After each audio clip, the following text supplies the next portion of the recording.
बच्चों, इससे पहले हमने रेट ऑफ रिएक्शन के बारे में पढ़ा कि जो रेट ऑफ रिएक्शन होता है वो दो रूपों में हम पढ़ते हैं। एक तो होता है decreasing concentration of reactant with time के साथ जो क्या है रिएक्टेंट की कंसंट्रेशन में चेंज होता है, और दूसरा जो होता है वो इस फॉर्म में होता है कि जो प्रोडक्ट्स हैं उनकी कंसंट्रेशन बढ़ती है टाइम के साथ। जो मोलर कंसंट्रेशन है वो क्या है, उसमें वृद्धि होती है।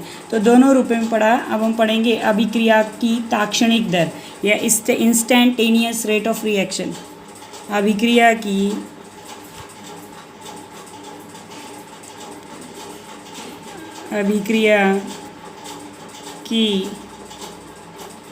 ताक्षणिक दर, इसे कहते हैं इंस्टेंटेनियस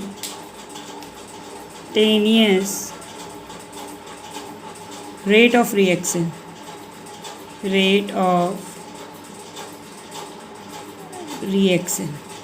ठीक है।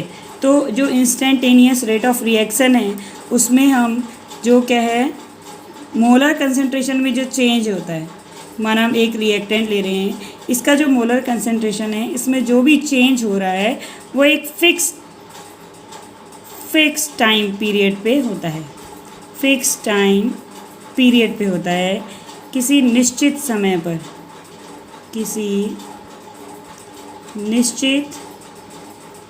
पर, होता है। ठीक है। तो हम अभिकारक लेते हैं। ए माना एक रिएक्टेंट है, सपोज एक क्या है रिएक्टेंट है टर्निंग टू बी प्रोडक्ट में चेंज हो रहा है। इसके लिए हमको क्या है इंस्टेंटेनियस रेट ऑफ रिएक्शन लिखना है।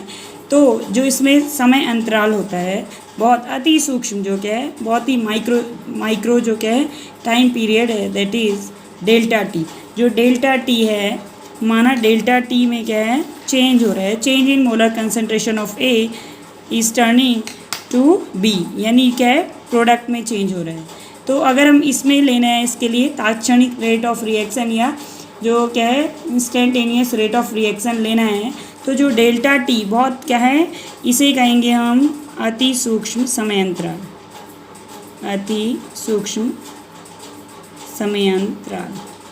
बहुत कम क्या है चेंज हो रहा है टाइम में, तो जो सांद्रता है कंसंट्रेशन में चेंज भी बहुत छोटा होगा। इसका मतलब जो डेल्टा क्या है चेंज होगा, डेल्टा टी में जो डेल्टा चेंज होगा माइनस के रूप में और बी डेल्टा टी। ये सिंपल क्या है रेट ऑफ रिएक्शन को हम इसमें से दिखाते हैं।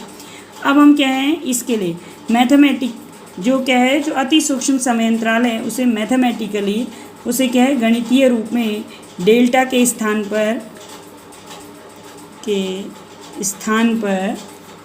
डी से इनफाइनाइटली स्मॉल जो टाइम पीरियड है से क्या है व्यक्त करते हैं। ठीक है। तो कहने का मतलब ये है कि जो ताक्षणिक दर है या इंस्टेंटेनियस रेट ऑफ रिएक्शन है वो औसत दर ही है actually when delta T turning to zero. इसका मतलब जो क्या है जो इंस्टेंटेनियस जो रेट है टाइम वो क्या है टेंडिंग टू ज़ीरो, यानी जीरो तक जाने का क्या है प्रयास कर रहे हैं। तो हम इसके लिए क्या है जो समीकरण लिखेंगे वो हो जाएगी ताक्षणिक दर जो होगी वो माइनस, इसको हम इस तरह से लिखेंगे delta active mass of A upon T delta T when turning to zero. जो अति सूक्ष्म समय अंतराल है ये जीरो पर जाने का प्रयत्न कर रहा है। इसी प्रकार क्या है जो ये क्या है ये तो क्या है किसकी कमी के रूप में रिएक्टेंट में कमी के रूप में, समय के साथ क्या है जो औसत दर है उसमें कमी के रूप में, और हम वृद्धि के रूप में ही जो हमने पहले पढ़ा था उसी रूप में यहाँ पे प्लस साइन आ जाएगा, क्योंकि हमेशा क्या है जो मोलर कंसंट्रेशन है किसका मोलर कंसंट्रेशन है जो प्रोडक्ट का वो बढ़ता है। फिर क्या है दोबारा से ये क्या है डेल्टा चेंज और जो औसत दर है when delta T turning to zero. ठीक है। तो जो ताक्षणिक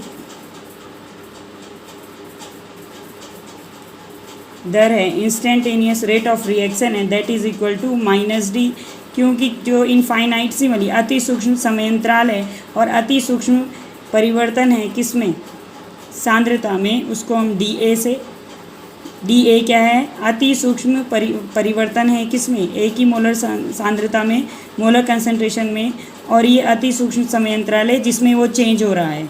और इसी प्रकार डेल्टा P अपॉन dt, ठीक है। तो इस तरह से क्या है, ये दोनों कब हैं, जब डेल्टा T क्या है, टर्निंग टू ज़ीरो, जहाँ क्या है A और B क्या है, जहाँ डेल्टा A और जो डेल्टा B है ये दोनों क्या हैं, जहाँ तथा मोलर कंसंट्रेशन ऑफ A और मोलर कंसंट्रेशन B, A व B की मोलर सांद्रताओं के अनंत सूक्ष्म, लेकिन कैसे होते हैं ये, लेकिन निश्चित परिवर्तन, निश्चित परिवर्तन को प्रदर्शित करते हैं। तो ये है आपका इंस्टेंटेनियस रेट ऑफ रिएक्शन, जिसको जो कि क्या है, बहुत इम्पॉर्टेंट है।